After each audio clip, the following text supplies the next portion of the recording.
Poinnya saja yang saya ambil ya, baru Apa? dijelaskan. Apa? Kalau Kristen dan Hindu, warahmatullahi wabarakatuh. dengar Salam dulu. Waalaikumsalam warahmatullahi. budaya, salam kebajikan. Waalaikum.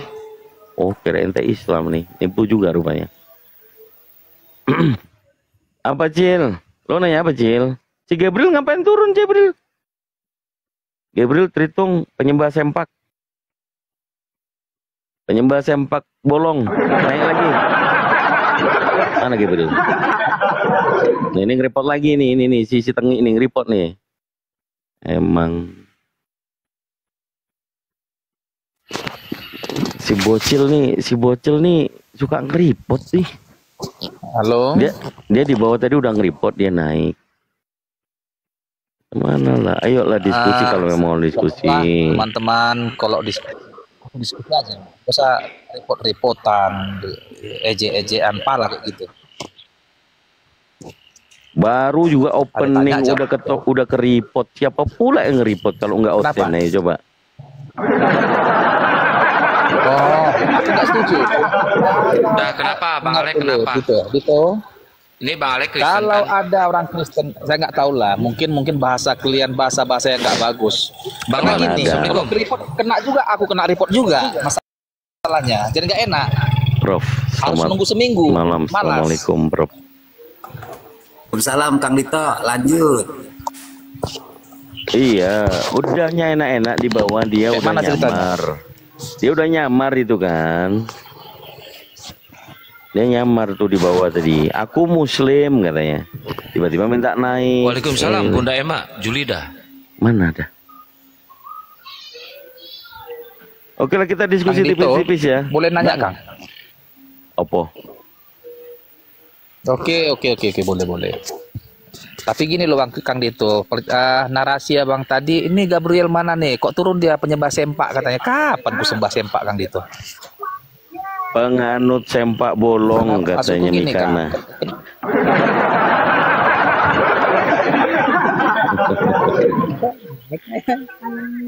Siapa pula ini? Kang Dito. Aku nggak pernah menganut atau menyembah sempak. Si abang itu nggak benar.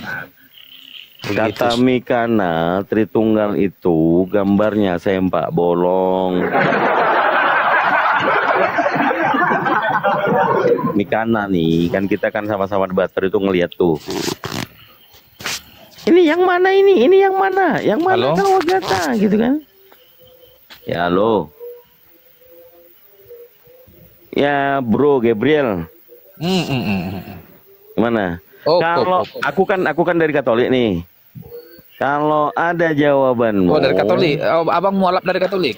Kalau ada jawabanmu, 12 murid itu ada yang dibaptis dalam nama Bapa Putra Roh Kudus. Aku balik lagi lah ke Katolik lah. Kalau ada. Begini, kalau baptisan ke-12 murid itu, jadi semua orang Yahudi itu dibaptis. Pertanyaannya, untuk apa dibaptis? Apa fungsi baptis? Baptis itu adalah pemateraian bahwa yang bersangkutan sudah masuk dalam kewargaan surga. Dia sudah dalam keluarga kerajaan surga. Di itu baptis itu materainya itu. Jadi gini, bro. Jadi gini. Ada ndak sebenarnya? Tapi kalau dalam nama Bapa Putra Roh Kudus, kurasa nggak spesifik. Oke, berarti saya udah nggak perlu lagi lah, memang balik lagi ke sana kan, ya nggak? Nggak apa-apa. Karena nggak ada. Gini, gitu loh. Terus gini bro, ada kulihat kekonyolan ini, kulihat kekonyolan ini. Perjanjian lama itu kan ditempelin di perjanjian baru kan. Tapi disandingkan itu. Nggak taunya aku penjelasan pendeta macam mana ini. Kejadian pasal 8 nomor 21 itu kok bisa ya penulis itu menuliskan Tuhan yang berfirman dalam hati itu macam mana ya? Coba nggak percaya bacain. nas lengkapnya coba bacakan dulu ayatnya itu, buka aja kan itu biar kita lihat sama-sama, biar mana tahu aku juga enggak. Mungkin Bro Gabriel sendiri aja nya. Biar kita lihat sama-sama. Bro Gabriel aja nya. Aku lagi di luar, aku kadang kalau Waalaikumsalam warahmatullahi taala wabarakatuh semuanya, Kang Dito dan yang ada di sini. Kenapa? Lu stay di sini dulu ya sama Kang Dito, saya mau ngedit video. Ntar kasih moderator. Lu ada kesibukan? Ada kesibukan? Ini aja. Ya, silakan Bro dibacain aja. Kejadian 8 nomor 21. Aku pulanya suruh baca nih. Aduh. aku kalau debat kayak gini dimarah istriku. Aku, untuk apa kau debat-debat itu katanya? Makanya kok keluar aku. Terus? Jadi mau turun? Jadi maka aku ini dulu. Bukan. Bukakan aja lah di layarmu itu. Aku pun yang baca. Oh, bagaimana kalau aku yang bacain saja? Kalau nampilin itu percuma. Gak apa-apa. Aku berharap gak itu kalau pun yang baca gak apa-apa kok buka. Kan Dito, kalau mereka bukan itu berarti kita saling suruh-suruh, gak perlu. Kalau misalkan mau bertanya, langsung bacain aja. Gak mungkin dia nyari dan gak mungkin dia bisa membacakan. Biar kita bahas aja di mana konyolnya, di mana, nggak apa-apa kita bahas aja di mana. Nggak, karena aku ini di luar, aku nggak Alkitab aku. Ya sabar, yang pinjam HP-nya yang. Ini Pak Gabriel ini, aduh. Mana jadi tuh kau narasumber nggak kopi? Siapkan Alkitab dan Al-Quran di samping di mejamu itu. Semuanya sudah ada di otakku, tadi pun sudah ku bilangnya. Tuhan berfirman dalam hati. Di otakmu tapi nggak luar kepala kau. Di luar kepala, tapi kalau disuruh pas-pasnya nanti kau bilang, ah ngarang kau tafsir bebas gitu nanti. Betul, nggak boleh tempat membayi sih. Mau baca bentar. Tuh ngambek ya sini aku ini. Iya. Ya sayang ya, sabar ya sayang ya. Itu si bocil tadi mana si bocil? Naik sini bocil. Penipu kecil-kecil itu, kurang ajar ngeripot doang. Kejadian pasal 8, teman-teman dicatat. Kejadian pasal 8 nomor 21. Ini hal yang paling aneh sebenarnya ini. Bluetooth connected.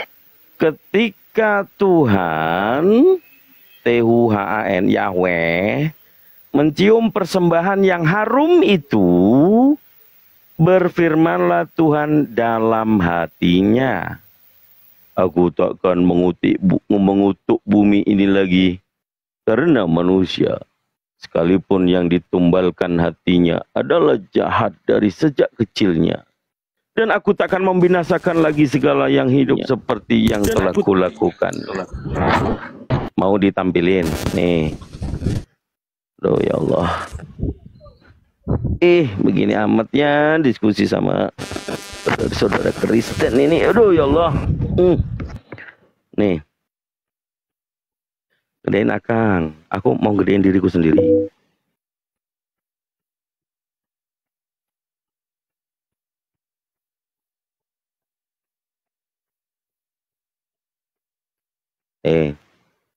Nih teman-teman, sampai HP istriku aja ku installin Bible coba. Nih, berfirmanlah Tuhan dalam hatinya, aku takkan mengutuk. Ini masalah ini penulis ini, yang nulis ini loh. Macam mana?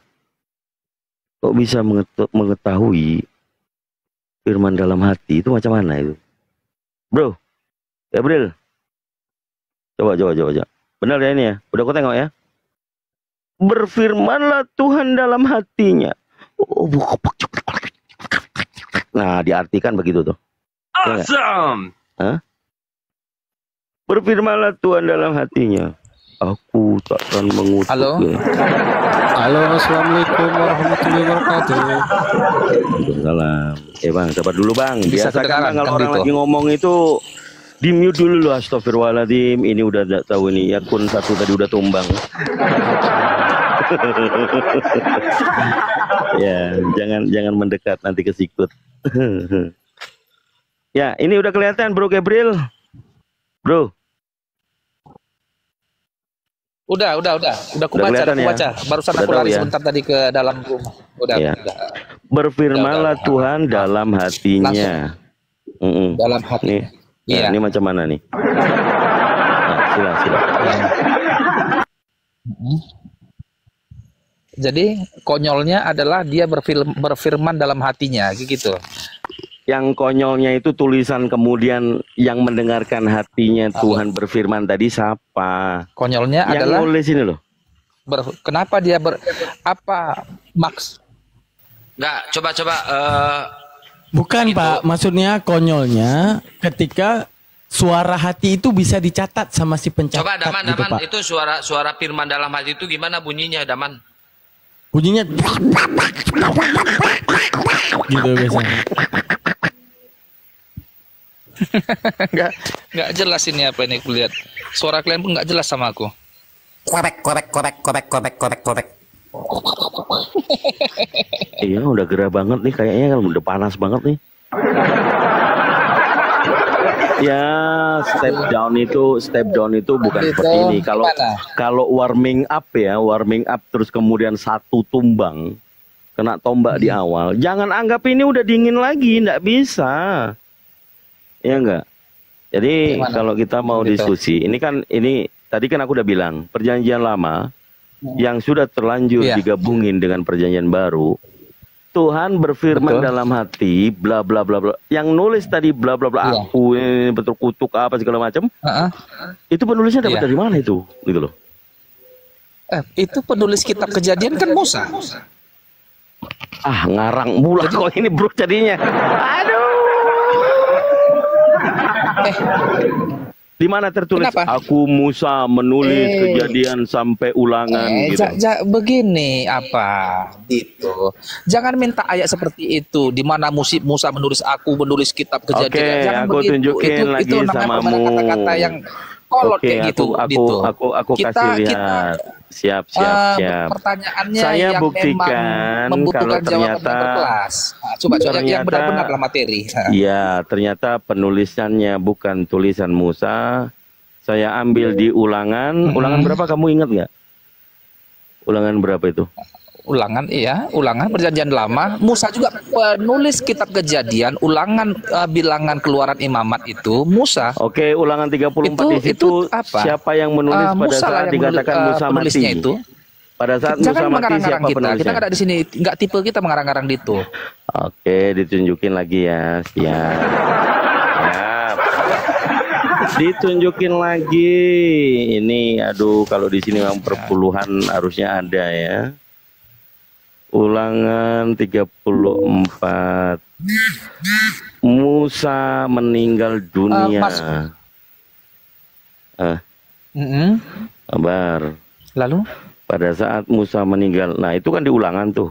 Siapa yang menulis? Musa Betul. juga. Musa juga.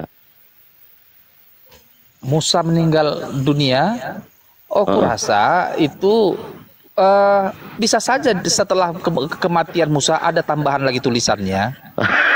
Nggak serta-merta semua Musa. Contohnya Musa meninggal dunia. Masa Aku baru buka masa lagi Musa nih, meninggal Pendel dunia ini. menulis dia sendiri meninggal? Nggak mungkin. Makanya itu bro. Nggak apa-apa.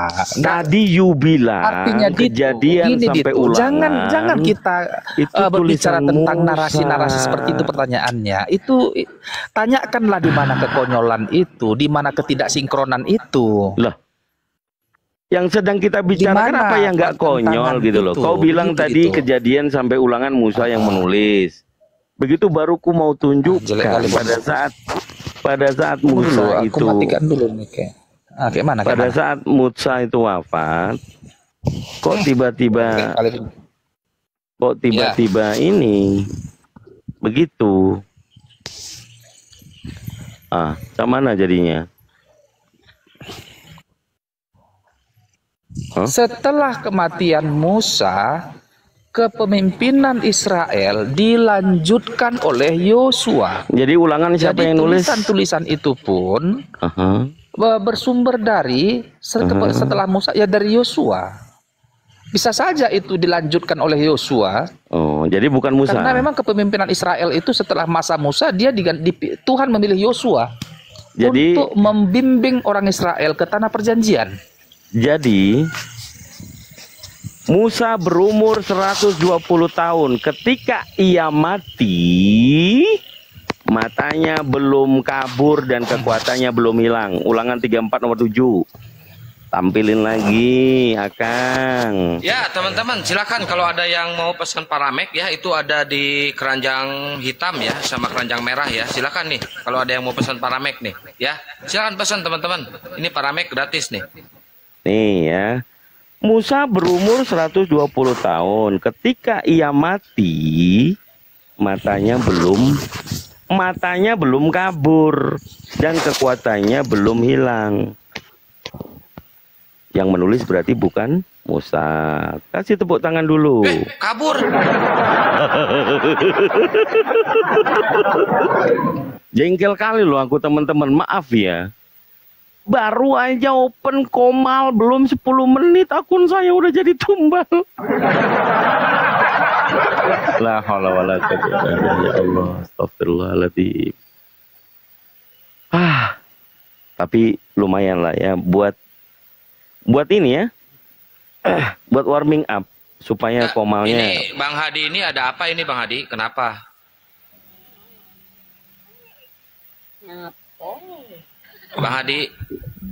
Bang Hadi kenapa?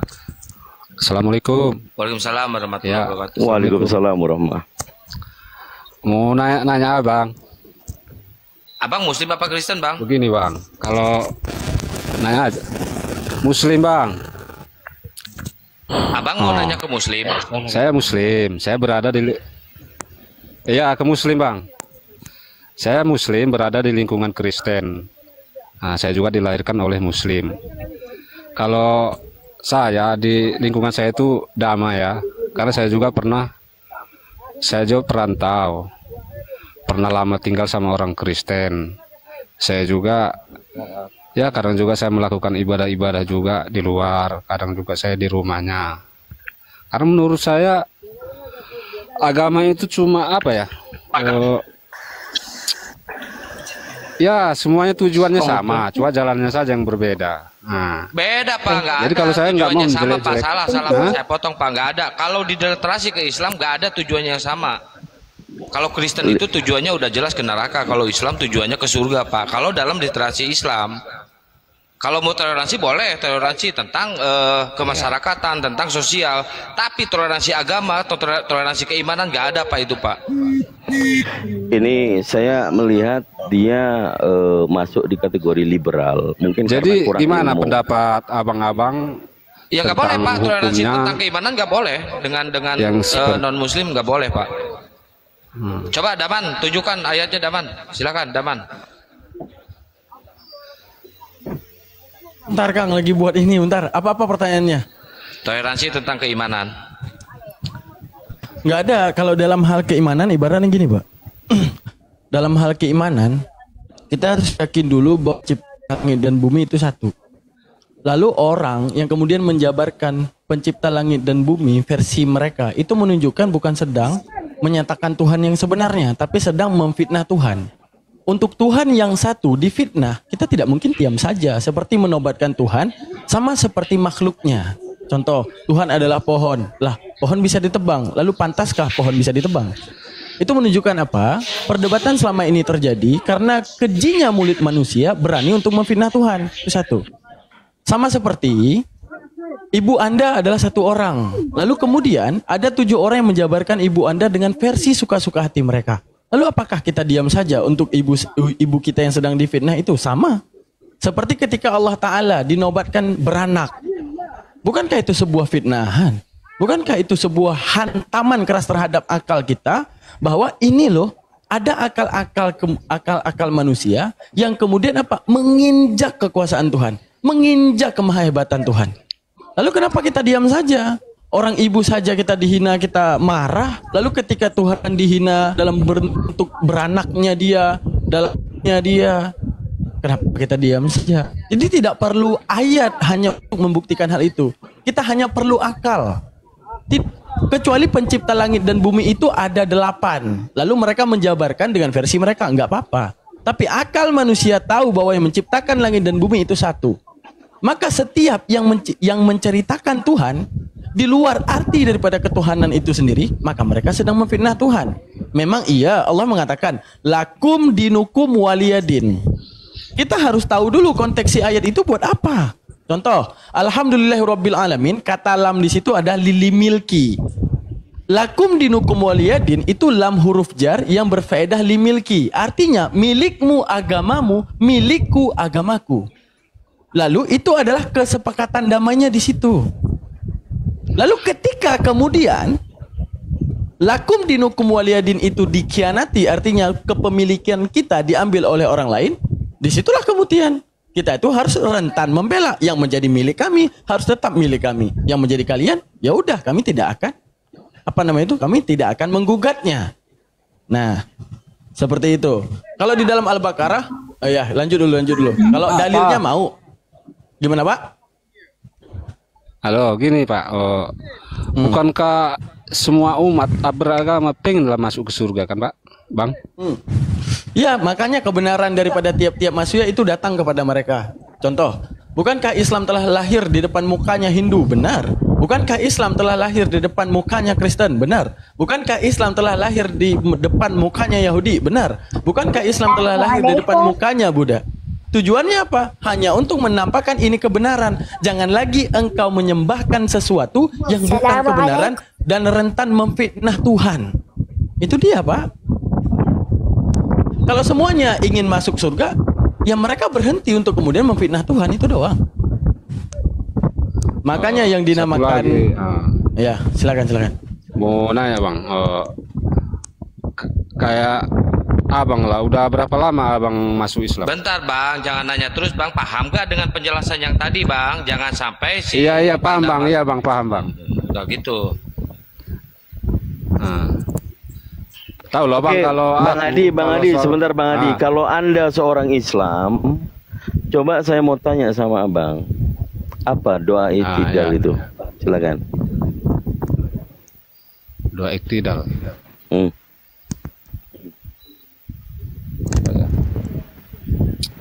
Gini loh Bang, aku kalau soal apa ya? Macam mana lah Bang ini? Ngaku Islam, iktidal aja nggak tahu. Bang, mending Abang ke warung beli paramek nih Bang. Ini paramek nih, beli paramek ke warung Bang. Banyak belajar. Asyhadu an la ilaha illallah wa asyhadu anna Udah Bang. Kita mau diskusi di sini Bang. Beli paramek aja Bang ke warung Bang. Nih paramek nih. Ada di keranjang hitam nih di bawah nih. Ya, lanjutan ayat penguatnya yaitu di Al-Baqarah 224 teman-teman. Wala taj'alullahu urdatan li aymanikum an tabarru wa tattaqu wa tuslihuna bainan nas wallahu samiun alim. Kata Allah, janganlah kamu jadikan nama Allah dalam sumpahmu sebagai penghalang daripada berbuat baik, bertakwa dan menciptakan kedamaian di antara manusia. Itu toleransi. Soal keagamaan itu adalah perbedaan. Tapi kalau di dalam hal berbuat baik, contoh kita punya saudara, kita punya tetangga. Paling nang kaplai. Bang Ari nak kaplai. Nah.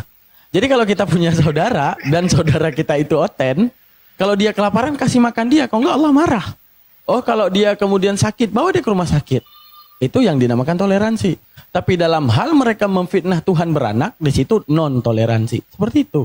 Kalau enggak, Tuhan enggak capek-capek turunin Nabi Muhammad hanya untuk membenarkan otak manusia yang telah gabrul mendefinisikan Tuhan. Seperti itu.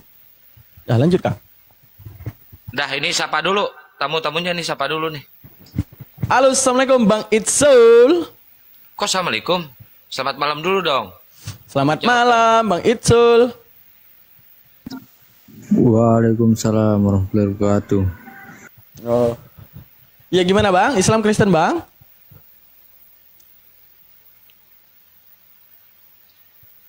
Ya Bang ini Itzel. Ada Siro, selamat malam Siro. Mau tanya. Malam. Bentar Bang. Siro Kristen ya? Ya. Ini Ari Lucy Islam Kristen. Ari Lucy. Ya tadi bahasa Thailand Kang. Sawadee krap nai, lah krap pai pong penang eng na krap lai. Aku masih apa lah. Beluguk siapa?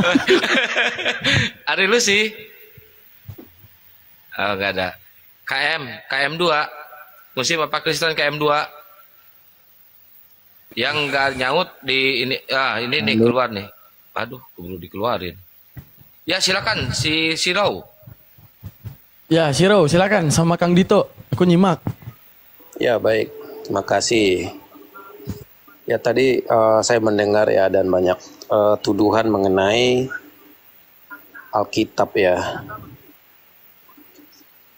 Saya juga ingin coba kita bandingkan apakah memang Al-Quran adalah kitab yang dari Allah dan betul-betul apa yang dipegang sekarang itu adalah Alkitab yang dari Nabi Muhammad.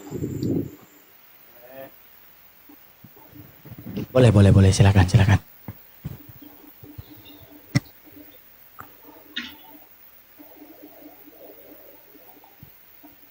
Apa pertanyaannya? Nah, itu kan tadi sudah. Apakah memang betul apakah Al-Quran itu memang kitab dari Allah?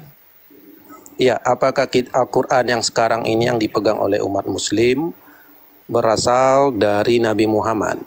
Berasal dari Nabi Muhammad. Oke, silakan. Siapa bilang yang berasal dari Nabi Muhammad? Berasal daripada pencipta langit dan bumi, Bang. Yang kemudian di era Nabi Muhammad menyampaikan kepada sahabatnya, di era para sahabat, agar kemudian segala ajaran yang benar ini bisa disalurkan kepada anaknya, kepada cucunya, kepada keturunannya, kepada sampai kepada tangan kami dengan wasilah, dengan runtutan yang tak pernah putus. Ya, akhirnya mereka mencatatkan di eranya. Bahkan mereka mengklasifikasikan mana yang kemudian Al-Quran, mana yang kemudian hadis, mana yang bercampur di antara Al-Quran dan penjabaran orang lain di luar hadis. Makanya adanya yang namanya pembakaran Al-Quran. Kenapa? Dibakarkan karena kecampuran hal tersebut. Artinya Allah Ta'ala sendiri yang menitipkan umat-umatnya yang pintar, yang menitipkan umat-umatnya yang teliti untuk kemudian menjaga keaslian daripada Al-Quran. Lalu berdirilah dua pilar. Ada satu pilar penjaga dinamakan dengan tahfidz, dinamakan dengan muhafaz.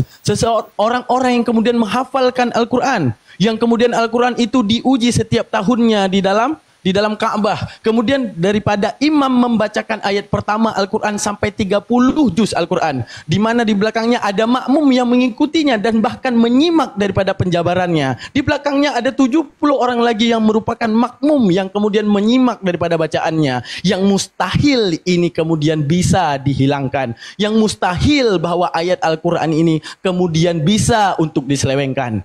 Kedua, ada yang namanya pilar penjaga keaslian makna dinamakan mufassir, yaitu mufassir yang ilmunya kemudian bersanad sampai Rasulullah. Orang yang mentafsirkan Al-Quran kemudian dia punya guru, dan gurunya punya guru, dan gurunya punya guru, dan gurunya punya guru, bersanad sampai era tabi'in, bersanad sampai era tabi'in, kemudian bersanad sampai sahabat, dan bersanad sesuai lisan Rasulullah menjabarkan Al-Quran. Lalu bagaimana kita mengatakan Al-Quran ini bisa dipalsukan, sedangkan satu celah daripada manusia ingin memalsukannya saja sudah tidak bisa gitu, Bang. Lalu kemudian kalau kita menanyakan daripada Bible, Bang, Bible itu di era Codex Sinaiticus yang paling tua itu adalah 300 tahun setelah era Yesus. Untuk menunjukkan sudah putus penjabarannya, sudah putus penerawangannya terhadap Yesus. Pertanyaan saya, untuk kita saja menjabarkan manusia yang hidup 300 tahun yang lalu itu dinamakan halu. Dinamakan cuma halu doang. Misalnya saya menjabarkan opungnya Kak Nora yang hidup 300 tahun yang lalu. Di mana dia itu pernah manjat pohon durian, jatuh dan patah pinggang. Itu menunjukkan halunya saya. Sekarang Codex Sinaiticus 300 tahun menjabarkan Yesus, di mana keaslian daripada penjabaran mereka? Silakan, Bang. Ya, tadi Assalamualaikum warahmatullahi wabarakatuh. Klub naik aten Thai lo kata. Wah, sawadikap naik udah norana kap lei demang nak kap mai. Oh, ten. Sapa leneng nak kap lah, sawadikap na. Anoki na adonai ma panci ma apa bangke nak kap lai. Babila Thai lah, ten Thai lah mana. Lanjut. Oh, nak kap na, nak kap boy. Silakan. Ya, silakan Bang, silakan Bang. Ya, terima kasih Bang Daman tadi kan bilang kalau Al-Quran sudah dibakar. Jadi naskah Al-Quran yang menjadi salinan yang dipegang sekarang ini apa? Salinan yang telah kemudian dipisahkan, Bang. Mana yang bercampur dengan hadis, mana yang kemudian gini, Bang. Di era ini saya cerita daripada masa Hufadha ya. Ini yang Muslim simak nih. Ya, dari masa Hufadha itu pengujian Al-Quran di masa Utsman dan Umar itu orang datang. Kamu menghafal Al-Quran? Ya. Firman apa yang kamu hafal? Lalu mereka membacakan. Ada bang, di antara golongan-golongan mereka itu yang kemudian ingin menghancurkan Al-Quran. Yang mengaku dirinya sebagai penghafal. Dia mengaku bahwa dia itu penghafal. Dia datang hanya untuk menghancurkan Al-Quran. Lalu kemudian ketika dihafalkan oleh dia, ternyata ayat tersebut bukan firman Tuhan.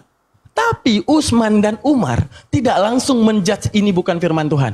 Mereka catatkan. Era-era sahabat itu mencatatkan. Lalu kemudian di era peninjauan, di situ diteliti, ini sepertinya bukan firman Tuhan. Apa buktinya? Hanya dalam satu naskah saja tersemat ayat ini. Lalu bagaimana misalnya ada ayat yang berbunyi yafdi ada arijelu arba sautuhu kaka. Itu adalah ayat yang kemudian mereka ingin menghancurkan Al-Quran. Lalu karena Allah titipkan Al-Quran ini untuk kemudian dijaga, Allah titipkan juga orang-orang yang kemudian teliti dalam meneliti Al-Quran.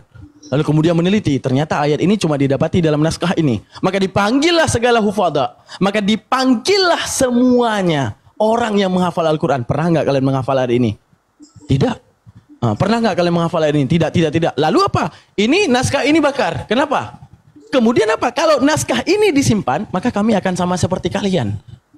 Sama seperti kalian akan adanya banyak naskah yang di Bible-nya Kristen bilang kayak gini, di Bible-nya luar negeri bilang kayak gini, di Bible King James Version beda lagi, di ini beda lagi, naskah ini beda lagi. Tidak. Lalu dimurnikan dengan berkat para sahabat, yaitu dengan apa? Meneliti secara kritis. Kalau seandainya ayat ini tidak ada, oke, bakar naskahnya agar kemudian tidak bercampur di kemudian hari hingga kemudian umat-umat setelah era tabi'in tidak salah dalam menentukan Al-Quran yang benar. Seperti itu, Pak. Lalu kalau Bible gimana, Bang? Gimana, Bang? Saya udah jawab nih. Sekarang giliran Abang nih jawab Bible.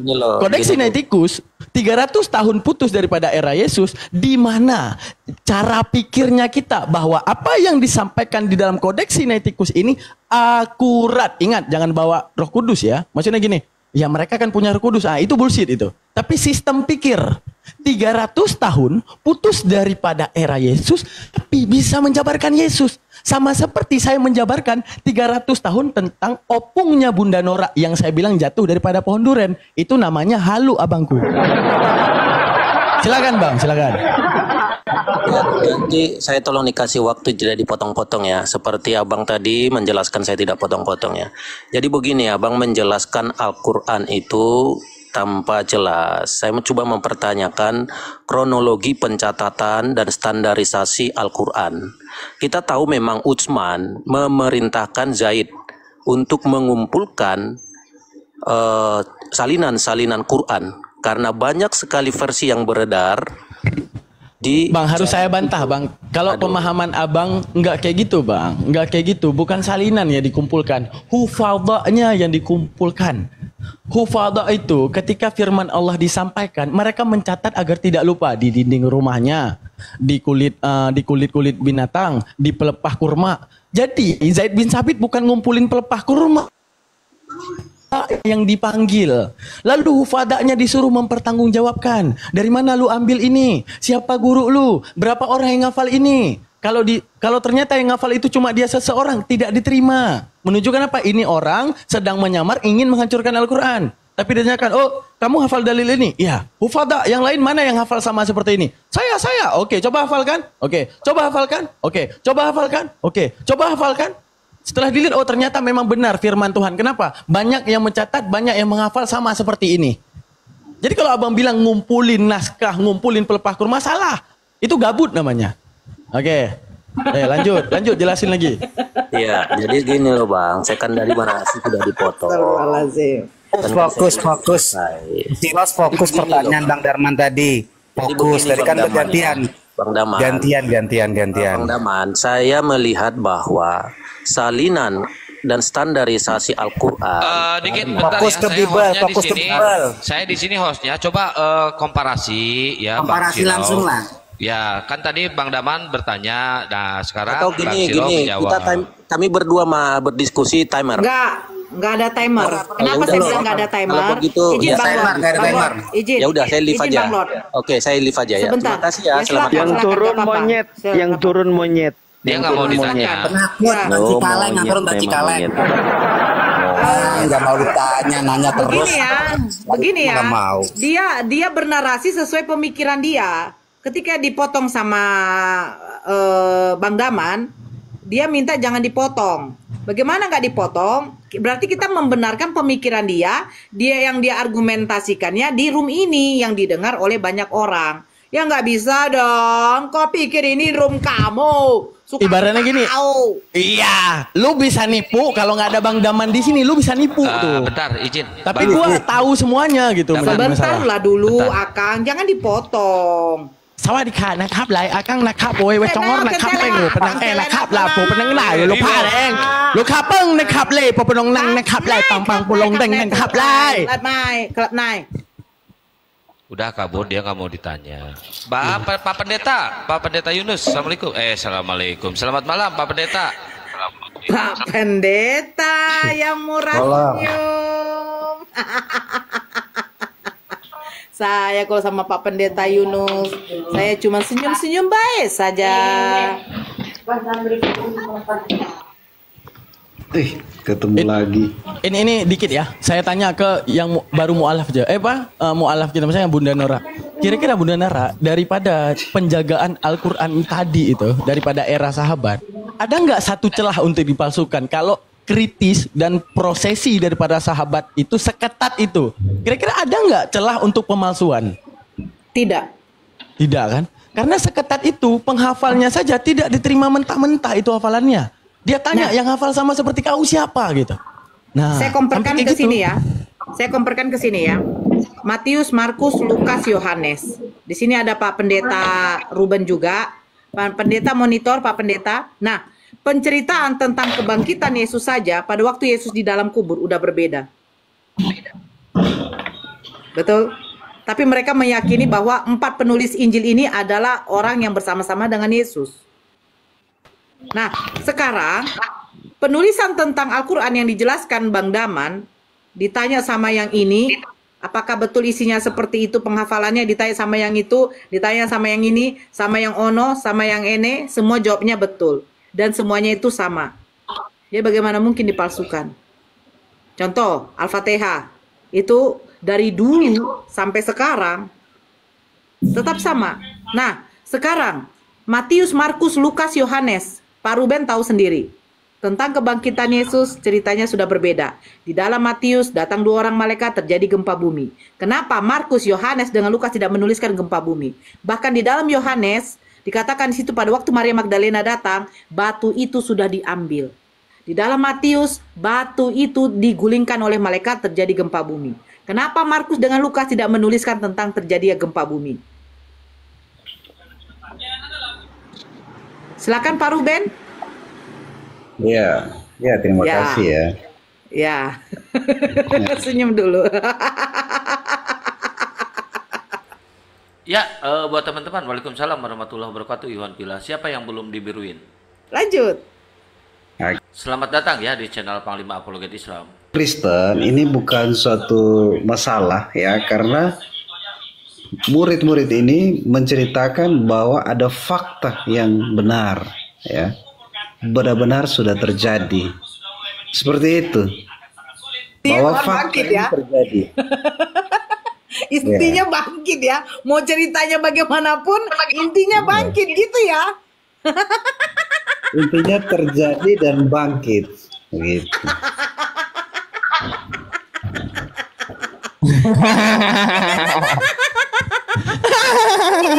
Ini udah susah Pak Ruben. Susah kalau kayak gini. Nah, ini yang dikatakan firman Tuhan yang asli itu bagaimana? Yang tidak akan pernah berubah. Tidak mungkin berubah firmannya itu. Tidak mungkin saya mengatakan kepada anak saya 5 tahun yang lalu, Mama pernah ke Eropa. Terus saya mengatakan kepada anak saya yang satu lagi, 4 tahun yang lalu saya ke Eropa. Saya katakan kepada anak saya yang satu lagi, 10 tahun yang lalu saya ke Eropa. Intinya ke Eropa. Mau 5 tahun yang lalu, 4 tahun yang lalu, 10 tahun yang lalu, tidak peduli. Intinya mamaku pernah ke Eropa. Nah, ini yang salah. Kok salah? Kok salah? Pasrah kali Pak Pendeta malam ini. Ya udah, kita belum makan ya. Robert lah, suka-suka dia lah. Pak Ruben belum makan ini. Pasrah banget. Aduh. Ini siapa nih berani nanya nih di bawah? Assalamualaikum Bang Daman, abang mualaf tahun berapa? Sejak kapan gue mualaf? Dia mualafnya tahun kemarin. Assalamualaikum warahmatullahi wabarakatuh. Waalaikumsalam. Waalaikumsalam warahmatullahi taala wabarakatuh. Bunda Nora, Bang Daman, Bang Dito. Waalaikumsalam. Pak Pendeta, selamat malam. Malam semua. Pak Pendeta, Pak Pendeta izin, Bun izin. Ya. Kenapa Pak Pendeta kalau undang ke Komalko nggak pernah mau Pak Pendeta? Kali sekali ke Komalko Pak Pendeta ya. Iya, lanjut. Ini pulsa lagi sekarat makanya. Tadi pagi tadi subuh saya tuh mau naik Pak Pendeta, cuma nggak enak Pak Pendeta lagi menggembala di situ. Nanti berapa hari lagi kok Pak Pendeta aman? Baru semalam terima perpuluhan. Masa sudah mau habis pulsa? Baru semalam terima perpuluhan, ya kan? Tunggu ya Pak Pendeta, Bang Jumanya lagi dalam perjalanan. Ya kan? Perpuluhannya dikit. Udah kalau Pak Pendeta ini jemaatnya cuma 3. Ayo gencarkan lagi. Ayo teman-teman Kristen, silakan gencarkan lagi. Diam Akang. Gencarkan lagi. Gencarkan lagi tentang berkat Tuhan. Semakin banyak kalian memberi berkat, Tuhan akan melipat gandakan. Nah begitu omongannya, kan biasa seperti itu, ya kan Pak Pendeta? Ya, ini kan tugas kami kan memberikan kabar intinya Yesus bangkit, kabar keselamatan. Bunda Nora, jemaatnya Pak Pendeta ini cuma 3, istri, anak, dan mertua. Kurang ajar. Begini Pak Pen, mengabarkan tentang keselamatan. Bagaimana mungkin kalian mengabarkan tentang keselamatan sementara sosok yang menjadi juru selamat itu pernah tidak selamat? Masa? Masa? Jadi yang mati. Kunci kerajaan surga masa tidak selamat? Kunci kerajaan surga. Oke, sekarang pertanyaan saya, Yesus sekarang berada di mana? Yesus sekarang ada di surga. Iya. Siapa yang bisa membuktikan Yesus berada di surga? Di-mute-kan dulu yang baru masuk. Siapa yang bisa membuktikan bahwa Yesus berada di surga sekarang, Pak Ruben? Kita membuktikan bahwa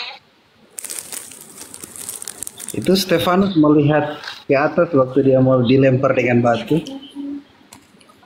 Stefanus melihat ke atas? Iya, melihat langit terbuka. Dia lihat anak Allah. Oke, anak Allah di mana? Sebelum mati dilempar. Anak Allah ada di mana? Di surga. Tolong yang baru masuk di-mute dulu dong. Di surga. Oke, sekarang Stefanus bisa menjelaskan bagaimana bentuk surga.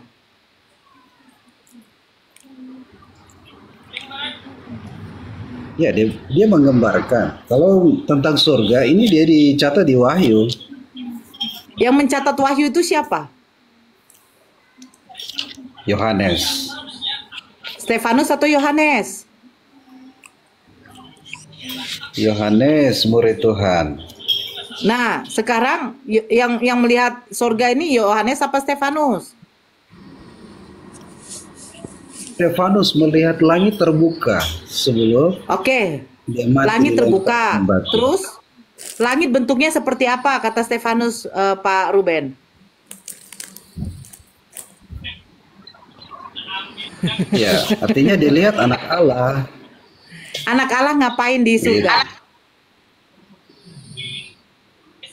Saya lihat Pak Pendeta, jangan bikin diskusi, makan di jalan kote nih Pak Pendeta, jalan kote. Jangan diskusi, Pak Pendeta loyo kali diskusi. Makan dulu jalan kote nih. Tahu nggak jalan kote ini Pak Pendeta? Apa itu jalan koten? Jalan koten. Kok jalan oten sih? Bukan jalan oten Pak, jalan kote. Pak Pendeta kalau diskusi semangat lah Pak Pendeta. Bunda Nora itu semangat loh. Ayo lanjut, semangat. Yo pastel ya, bahasa Indonesia pastel jalan kote. Iya, Pak Pendeta. Kalau Bunda Nora ke Makassar nanti ku bikinin jalan kota ya. Insya Allah. Oke. Lanjut. Nanti kalau saya ke Makassar lagi saya tinggal ke sana ya. Iya, boleh Pak Pendeta. Nanti kita diskusi ya. Iya. Iya, jadi Pak Ruben, Iya. Stefanus melihat Yesus di sorga itu ngapain? Ya, dia melihat langit terbuka, dia lihat anak Allah duduk Ngapain di sana. anak Allah? Duduk di mana? Ya. Di taktanya langit terbuka, dia lihat anak Allah. Duduk. Ini juga saya tunjukkan lagi tentang bagaimana tuh kuasa Tuhan. Segala Tidak, kuasa telah Pak. Pak diberikan Ruben, dulu. jangan kita lari-lari dulu. Saya penasaran, Yesus di sorga ngapain? Iya, dia melihat ke bawah anak-anaknya. Dia di sorga ngapain dilihat sama Stefanus? Ya, dia melihat anak-anak Allah, gitu. Jadi Stefanus bisa melihat Yesus ada di sorga lagi duduk. Kira-kira kursinya seperti apa itu? Lesehan itaua duduk di tikar. Mulai ini bangga ini.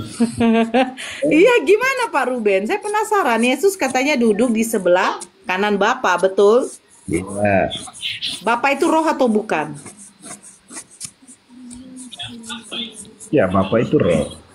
Nah, jadi bagaimana penulisnya tahu kalau Yesus duduk di sebelah kanan Bapa, sementara Bapa itu adalah roh? Roh kan nggak bisa kelihatan, Pak Ruben. Iya. Ya. Dia menyampaikan itu, dia melihat. Ya, artinya Siapa yang melihat? Siapa yang melihat? Stefanus melihat langit terbuka, dia lihat anak Allah. Oke, saya buka di dalam Markus juga ya. Oke, di sini dikatakan begini. Ini Markus yang mencatat loh. Iya, Markus berapa? Sesudah Markus 16 nomor 19. Sesudah Tuhan Yesus berbicara demikian kepada mereka, terangkatlah ia ke sorga, lalu duduk di sebelah kanan Bapa.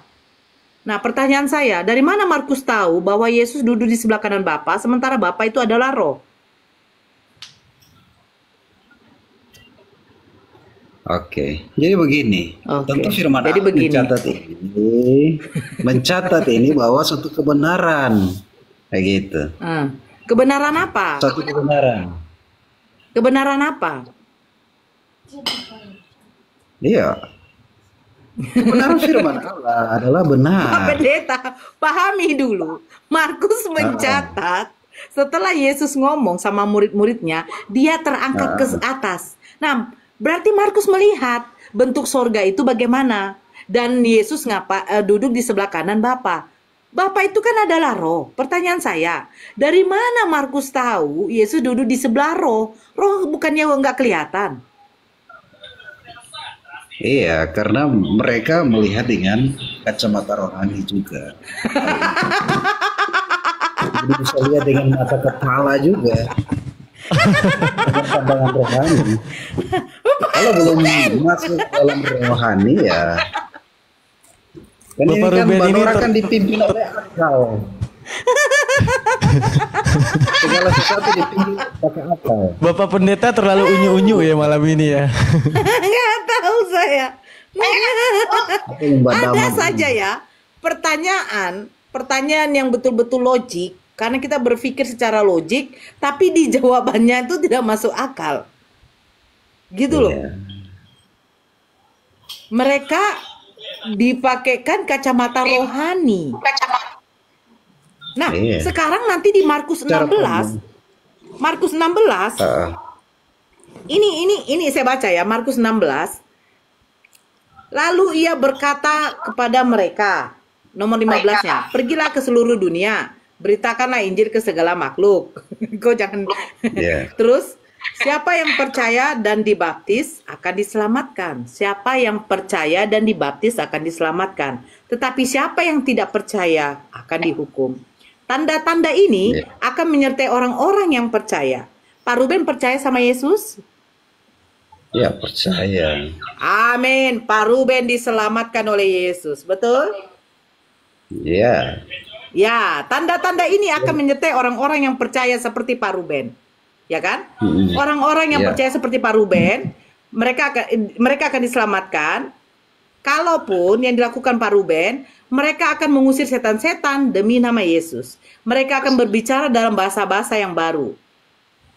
Mereka akan memegang ular, dan sekalipun mereka minum racun maut, mereka tidak akan mendapat celaka. Apakah Pak Ruben sudah minum racun maut?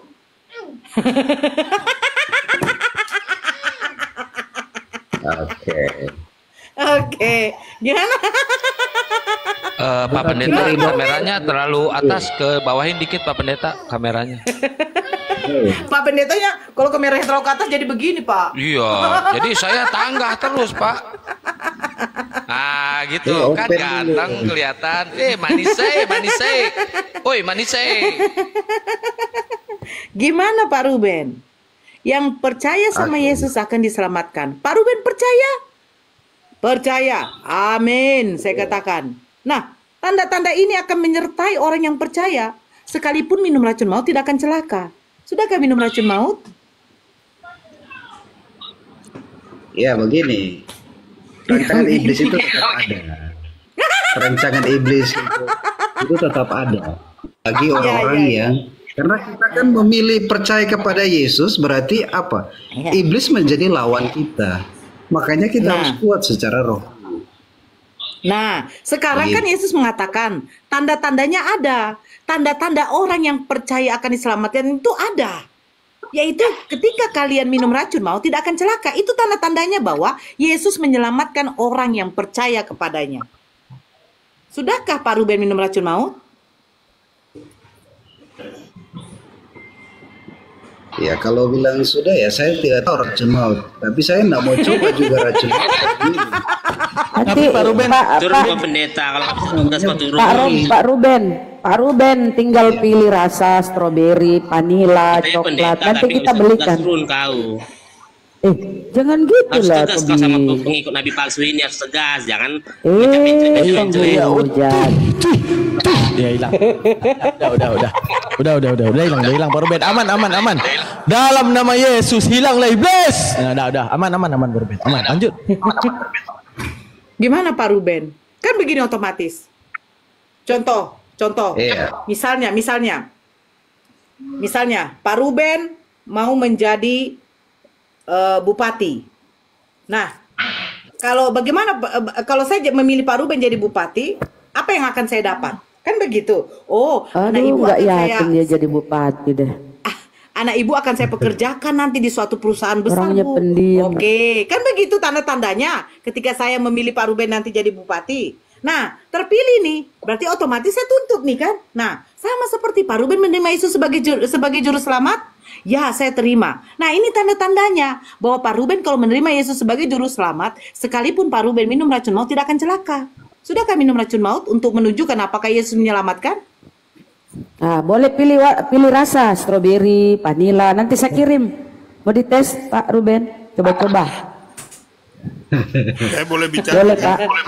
Jadi begini, kalau mereka ya yang terima Tuhan Yesus, itu Yohanes 1:12 mengatakan mereka diberi kuasa sebagai anak-anak Allah. Begitu. Jadi mereka akan memberitakan tentang kabar baik ini, kabar keselamatan ini. Saya tidak tanya itu. Yang saya tanya, bagaimana tanda-tandanya kita mengikuti Yesus akan diselamatkan? Kan Yesus lantang itu, sekalipun kau minum racun maut, kau tidak akan celaka katanya. Nah, kalau misalnya ada orang yang lurus pemikirannya, Yesus akan menyelamatkan saya, dia minumlah racun maut itu, bagaimana tuh? Bentar, ini Pak Josias ini pendeta juga ya Pak? Saya mau tanya ini dengan Pak Yunus ini. Saya mau tanya dulu. Muslim Bapak Kristen Pak? Saya Kristen. Ya saya lihat peti Bapak. Mau tanya apa ke Pak Yunus? Ini kan pendeta dia Pak Yunus sama Pak. Iya, saya mau tanya dulu. Saya mau tes dulu. Ya toh? Silakan. Pak Yunus dites. Pak Yunus, dengan hormat Pak Pendeta, saya mau beritahu dengan Bapak ya. Pak Josias, ya. Sabar berbeda dengan menikmati Matius 7 ayat 6 Pak. Coba Bapak hayati itu Matius 7 ayat 6. Coba Bapak hayati. Bentar Pak, sesama pendeta jangan saling mendahului dong. Ya, Bapak hayati itu, saya cuma titip pesan saja dengan Pak Yunus. Kalau Bapak betul-betul pendeta, Bapak akan menghayati itu perintah Tuhan Yesus itu Matius 7 ayat 6. Matius 7 ayat 6, orang sabar dengan orang menikmati diolok-olok itu beda. Sekian, terima kasih. Shalom Pak Pendeta. Pak Josias, yang di dalam Yohanes 1 nomor 29 yang mengkiaskan Yesus kepada binatang siapa? Satu. Di dalam Galatia 3:13 yang mengatakan terkutuk di kayu salib itu siapa? Ya. Jangan engkau mengatakan mengolok-olok. Ya, sebelum pun kami membacakan kitab kalian yang sebenarnya sudah mengolok-olok siapa yang kalian jadikan Tuhan. Paham ya Pak Josias ya? Jangan Anda mengatakan di sini seolah-olah kayak agama Anda diolok-olok. Ternyata Anda sendiri yang mengolok-olok agama Anda sendiri. Pak Ruben biasa saja. Kenapa saya ketawa? Karena memang Pak Ruben orangnya suka ketawa. Makanya saya ketawa. Kau naik, saya pikir kau mau menjawab. Kalau gitu kau harus Senyumannya jawab. Pak Ruben itu manis. Ya Pak Ruben ya. Jadi kita seneng. Maunya kau jawab tadi pertanyaan saya ke Pak Ruben. Maunya kau bantu. Kalau memang kau menerima Yesus sebagai juru selamat, Yesus memberi tanda-tanda. Tanda-tanda orang yang menerima Yesus sebagai juru selamat, salah satunya ketika minum racun maut tidak akan celaka. Kau berani nggak minum racun maut? Banyak kali cerita kau kalau kayak begitu. Kau naik aja, kau modal congor aja kau. Bukan bisanya kau menjawab apa-apa mati. Ayat 8 yang menilai banyak kali cerita kau. Ayo Pak Ruben. Pak izin 1 menit. Pak Ruben ini orangnya santun. Pak Ruben orangnya santun. Dia ini pendeta polos. Dia belum terkontaminasi ya. Dia nggak Pulsanya berani aja tadi. karena takut digeruduk. Bentar dulu Bang. Pulsanya aja tak. Semua. Harus sebentar dulu Bang Tobing. Izin. Pulsanya aja katanya kritis ya pulsanya. Artinya dia ini polos. Pendeta jujur. Belum bisa bermanuver kayak yang tadi. Ya, nipu-nipu. Beliau ini pasti jujur. Polos dia, mungkin dia pendeta di kampung ya. Mohon maaf ya Pak Ruben ya. Tapi kita senang kok, kita menghargai, cuma lucu. Tidak. Berasal dari sejahat. Oke, sekarang saya katakan kalau berani dia jujur sama aja. Di dalam Yohanes 1:29, di dalam Yohanes 21. Tolong dong, saya jadikan momot kenapa sih? Di dalam Yohanes 1 Belit kali tuh, Akang. Sebentar dulu Bunda Rahma, sebentar Bunda. Di dalam Yohanes 1 nomor 29 yang dikiaskan kepada binatang itu siapa? Katakan ya kalau iya. Ayo siapa? Yohanes 1 nomor 29. Kau bacalah. Loh, kau katanya pandai. Kau coba Pak. Kamu baca dong. Bacakan dulu Yohanes 1 nomor 29 Pak Ruben. Woi PPJ, lu mending di bawah aja lu. Di bawah lu PPJ, di bawah. Oh, saya jelaskan ini sama kalian. bilang. Bacakan. Yohanes 1:29, coba aku baca. Pak Pendeta bacalah Pak Pendeta. Bukan. Pak Pendeta baca Pak Pendeta. Ini nih maknanya dalam. Pengikut sama pengikut Saya minta baca. Saya minta dibaca Pak Pendeta, jangan disuruhkan. Yohanes 29 ini maknanya lihat anak Tidak, domba saya tidak Allah. tanya makna, saya minta dibacakan. Beda makna. Saya minta dibacakan. Iya. Yohanes 1 ayat 29, pada keesokan harinya Yohanes melihat Yesus datang kepadanya dan ia berkata, lihat anak domba Allah yang menghapus dosa manusia. Aduh, Agnus. Aduh, Os kasih aku moderator, host yang baik hati. Sebentar dulu Bunda. Penghujat ini. Sekarang saya bertanya sama kau. Aku cuma minta moderator Bun. Sama Kang. Lanjut.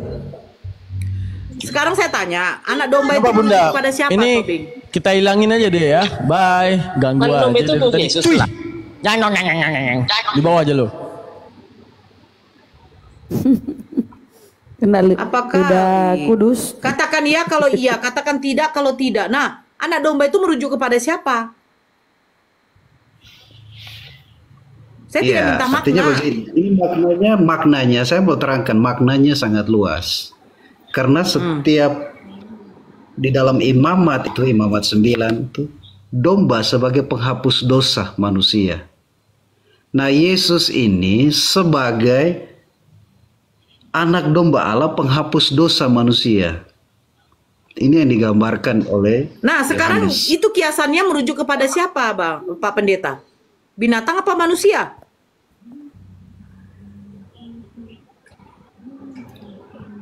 Ya ini gambaran supaya kita tahu Enggak, bahwa saya dia minta kiasan gambaran itu merujuk kepada siapa, Pak Pendeta? Iya, Yesus ini. Iya, Yesus dikiaskan kepada apa?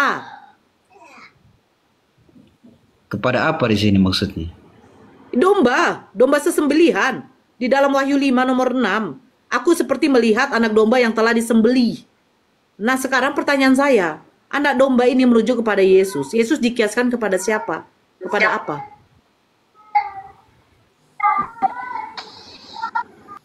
Maksudnya kepada apa? Dia anak domba Allah, dia anak Allah yang menghapus dosa manusia. Pertanyaan Tidak saya, ada anak domba berpikir. itu dikiaskan kepada siapa? Kepada Yesus. Nah, Yesus ini kenapa dikiaskan kepada dikatakan dikiaskan kepada domba, binatang gitu loh. Pak Ruben aja nggak paham, tapi mau menjelaskan arti kata makna. Iya, penting saya sudah jelaskan bahwa dia itu gambarannya bahwa darah itu sebagai penghapus dosa manusia. Oke, pada waktu Musa melakukan kurban, yang dia sembelih itu manusia apa binatang? Ya, binatang. Nah, sekarang konsep penebusan dosa dicurahkannya darah manusia. Ini konsep penebusan dari siapa? Apakah Tuhan Perjanjian Lama berbeda dengan Tuhan Perjanjian Baru?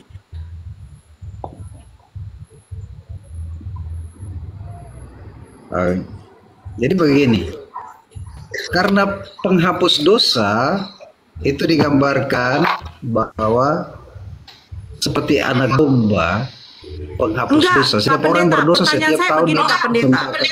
Pertanyaan saya begini, Pak Pendeta. Coba Pak Pendeta simak. Tuhan dalam Perjanjian Lama itu menerima penghapusan dosa dengan disembelihnya hewan. Betul? Yang sapi, yang domba, bahkan paling kecil burung merpati. Nah, sekarang kenapa penghapusan dosa harus berupa darah manusia di dalam Perjanjian Baru? Ini Tuhan mana yang menginginkan? Pak Pendeta, itu kayaknya sinyalnya kurang bagus. Nanti DM-in aja ke saya nomor WA-nya ya, nomor HP-nya. Nanti saya isi kuota, Pak Pendeta ya. Serius. Ya. Ya. Perjanjian Lama, tercurahnya darah hewan, itu salah satu penghapus dosa. Bahkan di kitab Keluaran menuliskan bahwa kotoran sapi, kulitnya harus dibakar habis. Nah, itu adalah penghapus dosa. Nah, sekarang pertanyaannya, di Perjanjian Baru, kenapa konsep penghapus dosa harus dicurahkan darah manusia yang tidak berdosa? Ini Tuhan yang mana menginginkan konsep seperti ini? Jadi Bunda Nora, ada Perjanjian Baru, Perjanjian Lama, ada Perjanjian Kuno. Di Perjanjian Kuno bunyinya gini, "Sawadikah, beleng naiนะครับlapang penom neng-neng." Itu jawaban. Otentelai, bujang telai otenta. Silakan Pak Ruben. Oke. Ini saya baca di dalam 1 Korintus 11 ayat 23 ya. Ini tentang perjanjian ya. Sebab apa yang telah aku teruskan kepadamu telah aku terima dari Tuhan, yaitu bahwa Tuhan Yesus pada waktu malam diserahkan, ia mengambil roti dan sudah mengucap syukur atasnya, ia memecah-mecah dan berkata, inilah tubuhku. Korintus berapa? Yang diserahkan bagi 2 Korintus 11. 2 Korintus 11. Saya tadi tulis itu 1. Nah, 2 Korintus 11, silakan. 1 Korintus 11. Maaf, 1 Korintus 11. Pak Pen. 1 Korintus 11 ayat 23 sampai 26. 23, oke. Sebab apa yang telah aku teruskan kepadamu telah aku terima dari Tuhan, yaitu bahwa Tuhan Yesus pada malam waktu ia diserahkan mengambil roti dan sesudah ia mengucap syukur atasnya ia memecah-mecahkan dan berkata, inilah tubuhku yang diserahkan bagi kamu. Perbuatlah ini menjadi peringatan akan aku. Demikianlah. Nah, pertanyaan saya, 1 Korintus ini tulisan dari siapa? Ya, Paulus. Lanjut ayat 25. Nah, pertanyaan saya, Dan sesudah itu ia mengucap syukur atasnya. Ia merujuk kepada Yesus. Ia memecah-mecahkan dan berkata, inilah tubuhku yang diserahkan bagi kamu. Pertanyaan saya, sejak kapan si Paulus itu bertemu dengan Yesus, melihat Yesus memecah-mecahkan roti? Iya, baca dulu terus. Enggak, saya pengen tahu dulu dong. Iya, oke, saya baca ya. Nah, 25, demikian juga ia mengambil cawan sesudah makan, lalu ia berkata, cawan ini adalah perjanjian baru yang dimateraikan oleh darahku. Perbuatlah ini setiap kali kamu meminumnya menjadi peringatan akan aku. Pertanyaan saya begitu juga. Sejak kapan memecah-mecah roti di depan Paulus? Oke. Jadi begini. Firman Tuhan ini memberi kita pengertian bahwa lewat perjanjian baru adalah perjanjian darah bagi kita, ya. Makanya anak Allah harus mati bagi kita untuk menebus. Saya tidak tanya itu, Pak Pendetaku yang baik hati, yang murah senyum. Saya bertanya, ketika Paulus menuliskan ini, sejak kapan Yesus memecah-mecahkan roti di depan Paulus?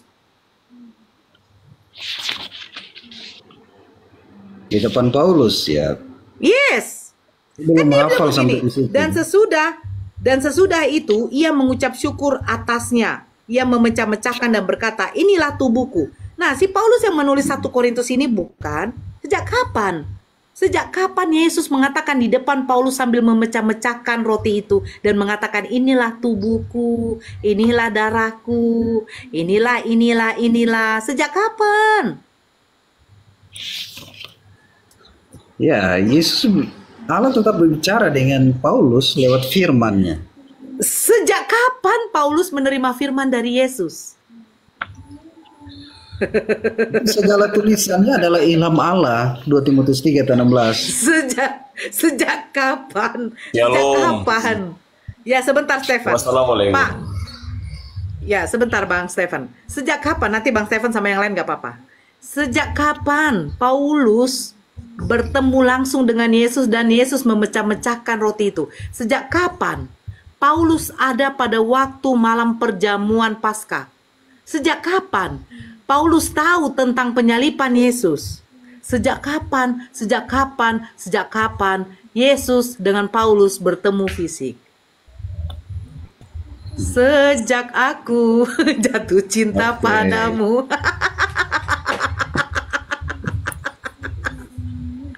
Pak Paulus oke aja. Pak Ruben oke Ya, aja. wassalamualaikum, Mbak. Shalom. Ya, sebentar Bang Stefan. Sebentar dulu. Saya penasaran. Sebentar ya Bang Steven ya, antara Bunda Nora ini urusan rumah tangganya belum kelar nih, bentar ya. Nanti Lanjut saja. Iya. Iya, yang sabar ya. Ini Kristennya kan Ya. ada 4 nih, Pak Ruben, Petro, Pak Anak Batak Maco, sama Pak Stephen. Yang tertib ya, jangan ada. Iya, saya sedikit ini. aja sama Pak Ruben, nanti yang lain sambung ya. Saya karena mau apa juga. Saya juga bingung sejak kapan Paulus ada di perjamuan Paskah? Sejak kapan Paulus menghadiri penangkapan Yesus? Sejak kapan Paulus menyaksikan penyalipan Yesus? Sejak kapan Yesus memecah-mecahkan roti dan meminum anggur, mengkiaskan itu adalah darah dan tubuhnya? Sejak kapan Pak Ruben? Tolong saya, sejak kapan? Sejak Paulus bertemu dengan Yesus gitu. Ya. Ya. Itu sehingga orang mesti baca Alkitab dulu ya. Mesti baca banyak Alkitab dulu. Pak Ruben. Kisah Para Rasul 9. Pertama kali Paulus mengakui kebohongan dia di dalam Kisah Para Rasul 9, Kisah Para Rasul 22 dengan Kisah Para Rasul 26. Kesaksian Paulus kepada Raja Agripa itu juga berbeda, Pak Ruben. Tipu-tipu si Paulus. Kisah Para Rasul 9 dia mengatakan seperti ini. Kisah Para Rasul 22 dia mengatakan seperti itu. Kisah Para Rasul 26 dia mengatakan dia tidak rebah ke tanah. Dia tidak sendiri rebah ke tanah dan dia tidak mengatakan bahwa dia buta. Kenapa? Kisah Para Rasul 9, 22 dia mengatakan buta. 26 dia tidak ada mengatakan dia buta. Jangan. Pertama kali dia mendengar suara Yesus di padang gurun ketika perjalanan ke Damsyik, itu dia sudah berbohong.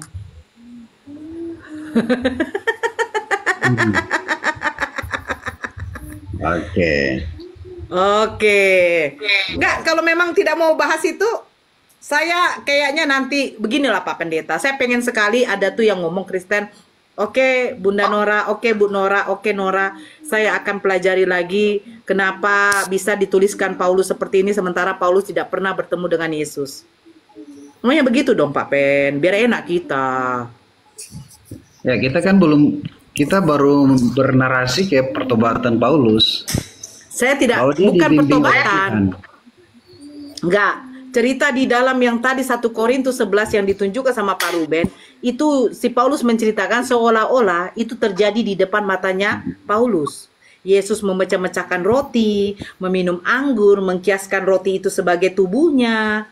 Gak ada Pak Ruben. Anda cari pun dimanapun surat, tidak pernah tertemukan Paulus bertemu fisik dengan Yesus.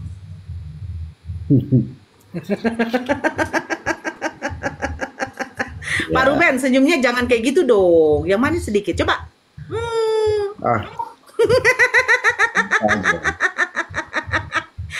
Meraju Pak Ruben. Nah, ini begini. Kan orang begini ya. Begini, di dalam firman Tuhan ini mengajar begini. Yesus menjanjikan penghibur itu bagi kita. Nah, siapa penghibur? Ini juga datang kepada Paulus, Roh Kudus itu. Makanya dalam Yohanes 14 ayat 26, jadi penghibur itu Roh Kudus akan diutus oleh Bapa di dalam namaku, dialah yang mengajarkan segala sesuatu kepadamu. Jadi Roh Kudus ini mengajarkan segala sesuatu. Yang mengajarkan segala sesuatu itu Roh Kudus atau Paulus?